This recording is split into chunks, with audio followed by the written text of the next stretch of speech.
चार दोस्त 12वीं पास करने के बाद एक होटल में छोटी सी पार्टी कर रहे होते हैं और बातों ही बातों में चारों डिसाइड करते हैं कि आज से 40 साल के बाद आज ही के दिन 1 जनवरी को हम फिर से यही मिलकर पार्टी करेंगे। और हाँ, जो सबसे आखिर में आएगा सबका बिल वही पे करेगा।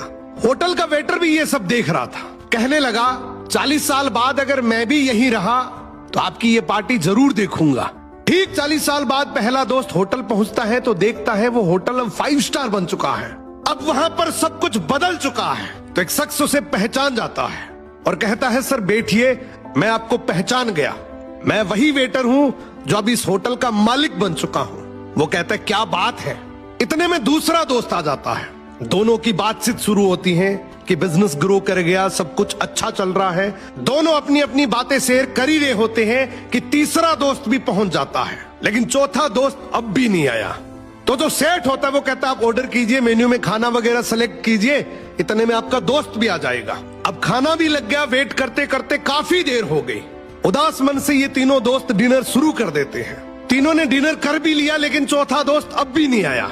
अब जब बिल देने की बारी आती है तो कहते हैं कि विकास तो शायद बहुत बड़ा आदमी बन गया, हम सबको इग्नोर कर रहा है, चलो हम ही बिल पे कर देते हैं। जैसे ही बिल पे करने के लिए काउंटर पे पहुंचे तो काउंटर का मैनेजर बोला आपका बिल तो ऑलरेडी पे हो चुका है।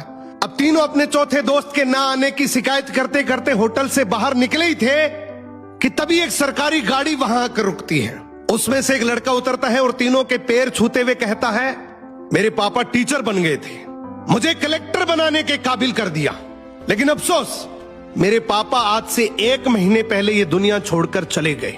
उन्होंने आखिरी वक्त में आपके इस वादे के बारे में मुझे बताया था और कहा था कि जब तीनों पार्टी खत्म कर ले तो उसके बाद तू वहां जाना और पेमेंट वगैरह कर देना। लड़का हाथ जोड़कर बोला मेरे पापा अब इस दुनिया में नहीं रहे, उनका वादा पूरा करने के लिए मैं आया हूं। अब ये तीनों नम आंखों से रियलाइज करते हैं कि हम 40 साल बाद ही क्यों मिले, 40 दिन बाद क्यों नहीं मिले। स्वप्नों से हमेशा मिलते रहिए, इससे पहले कि कोई आपका अपना ये दुनिया छोड़कर चला जाए, क्योंकि आदमी सिर्फ एक पानी का बुलबुला है। अब ये रील टेक करो ऐसे दोस्त को जिससे आप काफी टाइम से नहीं मिले और अब उससे मिलना चाहते हो।